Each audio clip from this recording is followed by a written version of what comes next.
Guess who I bumped into on my way to get my glasses fixed? Everybody. Today, I'm going to recap a 2000 action crime film called Gone in 60 Seconds. The movie opens at night outside a Porsche dealership. Kip, a vehicle thief, intends to steal a beautiful new Porsche 911. Not caring about the alarm, he is actually a bit reckless in his approach and breaks the store window with a brick. He then takes the car keys from the key box and drives away with his gang. The other part of the team, quite young, is waiting for him at an old warehouse, where several stolen cars are already stored. Kip stops at a traffic light and challenges another sports car to a race. Driving recklessly, Kip attracts the attention of the cops. He manages to get to the warehouse safely, but the cops are still on his trail, so they are forced to abandon all the cars and flee. When Detective Roland arrives at the warehouse, he discovers that the theft was carried out by a group of professionals. Among the stolen cars are brand new Mercedes, and Roland orders his colleague to impound them. The next day, the movie's protagonist, Memphis, is instructing children on how to race on a go-kart track. Many years ago, Memphis was a famous car thief who left the illegal business behind. He receives a visit from an old acquaintance named Atley, who informs him that his younger brother Kip is in trouble. Kip accepted an assignment from a local gangster named Calitri to deliver 50 cars, but failed miserably. Atley describes how the gangster is a violent man who will kill Kip if the order is not carried out. Kip is captured by Calitri, and Memphis decides to go talk to him. He arrives at Calitri's junkyard and tries to negotiate his brother's release. He is informed that he must deliver 50 cars in 4 days, or his brother will be killed. Initially, he flatly refuses the assignment, and even returns the $10,000 paid in advance by the gangster. Nevertheless, Calitri refuses the money, and shows him a list with the 50 cars he must steal. Also, apart from releasing Kip, Calitri promises to give him $200,000.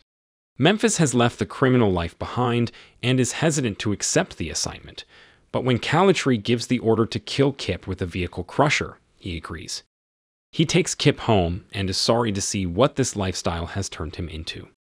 Kip tries to make him lunch, but he is nervous and makes a mess. Later, Memphis decides to visit his mother, who works as a waitress at the neighborhood diner. He tells her everything, who asks him to do everything he can to save his brother's life.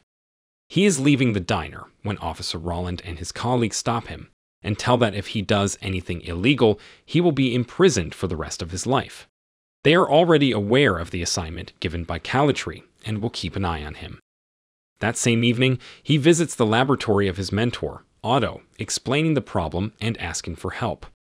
Otto has built a peaceful and honest life and doesn't want to throw it away.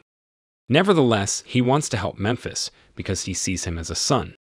Memphis and Otto spend the next day putting together his team, but most of the people they contact are dead or in prison. The first to join the team is a driving instructor named Donnie, who hates his job. Next there is Sphinx, a mute funeral director, who also agrees to join the team. Finally, Memphis goes to talk to his ex, Sara, a mechanic. Sara also works as a part-time bartender and no longer wants to be involved in crime. She refuses to go with Memphis, even though he tries desperately to convince her. He reveals to her that he has only a few days to deliver 50 cars to a dangerous criminal, but she continues to refuse. He is about to leave the pub when an old rival gang turns on him. They want him to leave town or they will kill him. The fact is that Calitri was supposed to give the assignment to them, but Kip got in the way. Just as they start beating up Memphis, Sphinx arrives and blows up their cars. He then beats the gang to a pulp, saving Memphis. Later that evening, they are having drinks when Memphis notices a photograph of his late father, a car dealer. He believes that if his father were still alive, both of his brothers would be working at a car dealership. Kip relates that he has his own gang and can no longer live a normal life. Memphis describes how he felt excited every time he stole a car, but after several friends died and were imprisoned, he decided to quit. The next morning, Memphis and his gang are reading the list of cars that he has to deliver to Calitri. Soon, Kip and his gang arrive and want to help, but Memphis doesn't want his brother involved. The brothers begin to argue, but Otto convinces Memphis to let them participate, because without their help, they will not get anything done. Kip's team has little experience in the field, but is brilliant. Mirror Man is the technology specialist, Tumbler is a good driver, Toby is a database hacker, and Freb is a mechanic. They use Otto's store as headquarters for the heist, and Toby hacks the DMV database to locate the cars on the list, which are given female nicknames. The last car on the list, nicknamed Eleanor, is a customized 1967 Mustang GT that has brought trouble to Memphis several times. The 3 Mercedes seized by police all require laser-cut keys that are impossible to clone. Roland's colleague discovers that all were purchased from a Newport dealership, Dressner Ford Motors, where a single Caan works, replacing keys lost by the manufacturer in Germany. They confront him and threaten to arrest him for auto theft if he does not cooperate. So, he agrees to contact them if the person who paid him for the replacement keys returns. Meanwhile, Memphis devises a plan to steal all the cars in one night.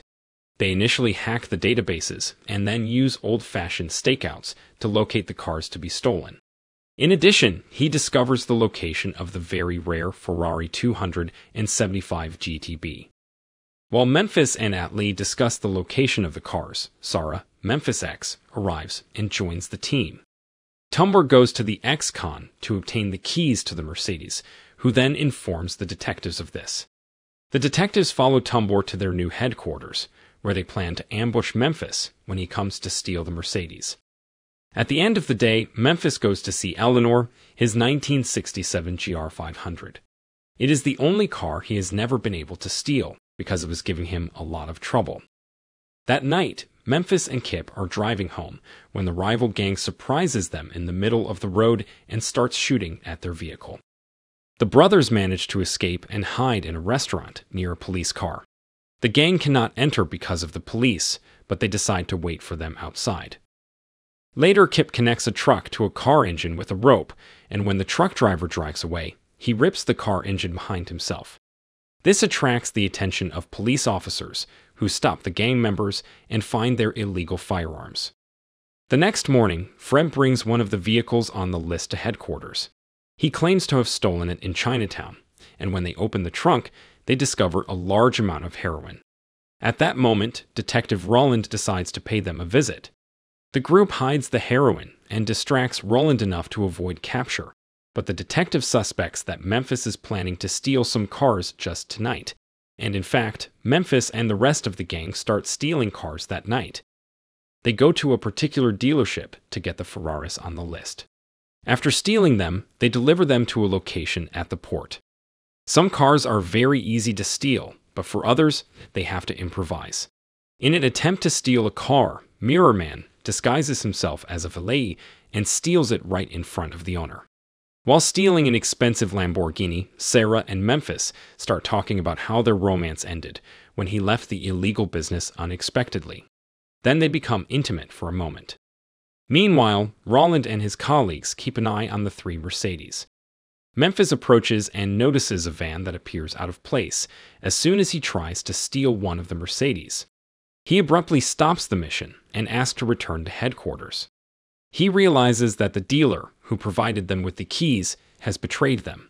They are about to give up, but then they remember that they still have the keys to the Mercedes they took earlier. So, they decide to steal the Mercedes confiscated by the police. But there's a problem. Otto's dog has swallowed the keys for the Mercedes, so they give him laxatives and walk him to retrieve them.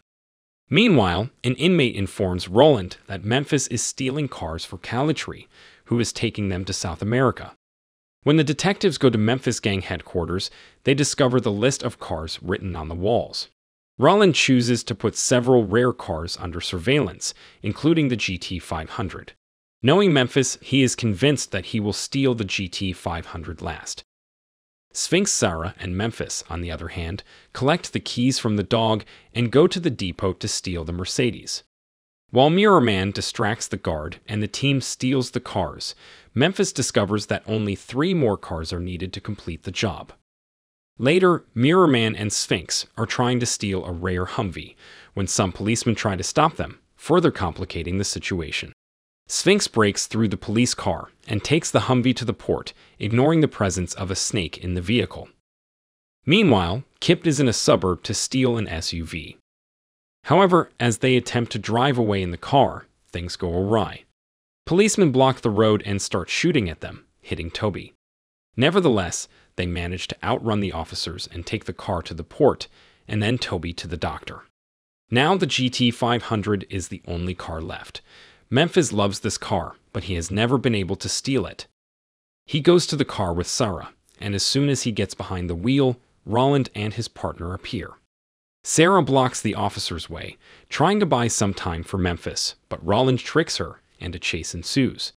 The GT500 is chased by dozens of police cars, and Memphis takes advantage of the traffic and narrow streets to escape. He manages to survive despite nearly colliding with a garbage truck. A helicopter is following him, so he hides in some neighborhood streets. Suddenly, the car has a little problem and refuses to start. Memphis is almost caught, but the car gets going again, just in time to escape. As he tries to drive the car back to the port, Atley informs Kip that his brother has left the world of crime to prevent Kip from following his path. In the city, Memphis drives through the shipyards to outrun police cars. He stands on a bridge that leads directly to the harbor. There is a roadblock in front, but with the cops chasing him, he decides to drive over a ramp to get past the roadblock. He manages to reach the port, but is told his time is up. He goes to talk to Calitri, but it backfires on him, and the criminal orders his kill. Just as he is about to be killed, Kip and Atley intervene, saving his life. Memphis, enraged, follows Calitri to his office and starts beating him. Calitri grabs a gun, forcing Memphis to hide. As Calitri chases him, Roland arrives, but the criminal spots him and shoots, nearly hitting his hand. The detective drops the gun, and Calitri is about to kill him, but Memphis pushes the criminal over the fence. Calitri dies, and Roland lets Memphis go, thanking him for saving his life. Memphis tells Roland where the stolen cars are, and then departs. The entire gang has lunch in Otto's store. Sphinx speaks for the first time, and everyone discovers that he is British.